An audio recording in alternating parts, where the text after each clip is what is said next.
Air ইন্ডিয়ার কপালে শনির দশা যেন কাটছেই না। ৪৮ ঘন্টার মধ্যে ৪টি ভিন্ন ফ্লাইটে যান্ত্রিক ত্রুটি ধরা পড়ায় ভারতীয় এই বিমান পরিবহন সংস্থার নিরাপত্তা নিয়ে নতুন করে তৈরি হয়েছে উদ্বেগ।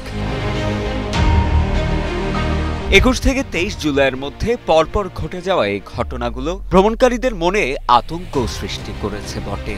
আন্তর্জাতিক অনেক সংবাদ মাধ্যমে উঠে এসেছে বিমানের ত্রুটি ধরা পড়ার এই ঘটনাগুলো।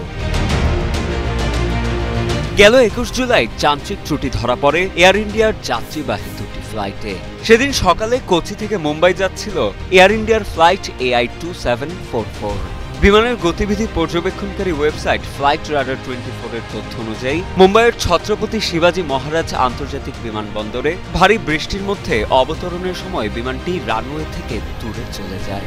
এতে বিমানের ইঞ্জিন কভারিং, ফ্ল্যাপের পেছনের অংশ এবং ৩টি টায়ার ক্ষতিগ্রস্ত হয়। তবে সৌভাগ্যবশত সব যাত্রী ও ক্রু সদস্য অক্ষত ছিলেন। ঘটনার পরপর দুই পাইলটকে তদন্তের জন্য ডিরোস্টার করা হয়। একই দিনে দিল্লি বিমানবন্দরে দিল্লি থেকে কলকাতা যাওয়ার সময় টেক অফকালে যান্ত্রিক ত্রুটিতে পড়ে এয়ার ইন্ডিয়া ফ্লাইট AI2403। পরবর্তীতে পাইলটরা সফলভাবে টেক অফ বাতিল করে জরুরি অবতরণ করান বিমানটি। এরপর যাত্রীদের দ্রুত নামিয়ে বিকল্প ফ্লাইটের ব্যবস্থা করা হয়।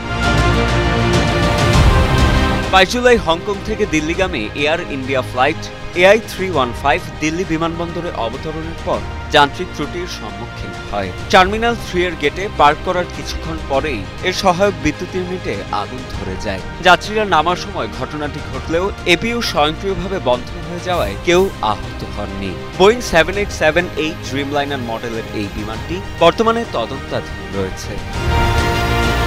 সর্বশেষ গত ২৩ জুলাই এয়ার ইন্ডিয়া এক্সপ্রেসের ফ্লাইট IX375 কালিকট থেকে দোহার উদ্দেশ্যে যাত্রা করে। উড্ডয়নের প্রায় ২ ঘণ্টা পর বিমানের কেবিন এসিতে যান্ত্রিক ত্রুটি দেখা দিলে এটি পুনরায় কালিকট আন্তর্জাতিক বিমানবন্দরে ফিরে আসে। এ ঘটনাতেও কোনো হতাহতের খবর পাওয়া যায়নি। এয়ার ইন্ডিয়ার বিগত ৪টি যান্ত্রিক ত্রুটির ঘটনায় কোনো প্রাণহানি না ঘটলেও সম্প্রতি ভয়াবহ এক দুর্ঘটনার শিকার হয় এয়ার ইন্ডিয়া। গেল ১২ জুন এয়ার ইন্ডিয়ার ফ্লাইট 171 পাওয়ার লস বা যান্ত্রিক ত্রুটির মধ্যে পড়ে রানওয়ের পাশে একটি ক্যাফেটেরিয়ায় বিধ্বস্ত হয়। মর্মান্তিক সেই দুর্ঘটনায় বিমানের ২২৯ জন যাত্রী, ১২ জন ক্রু সদস্য এবং ভূমিতে থাকা ১৯ জন অর্থাৎ মোট ২৪৮ জন নিহত হন। ভয়াবহ সেই দুর্ঘটনা এবং ঘন ঘন যান্ত্রিক ত্রুটি এয়ার ইন্ডিয়ার নিরাপত্তা রেকর্ড ও বিমান রক্ষণাবেক্ষণের মান নিয়ে গভীর উদ্বেগ সৃষ্টি করেছে জনমনে।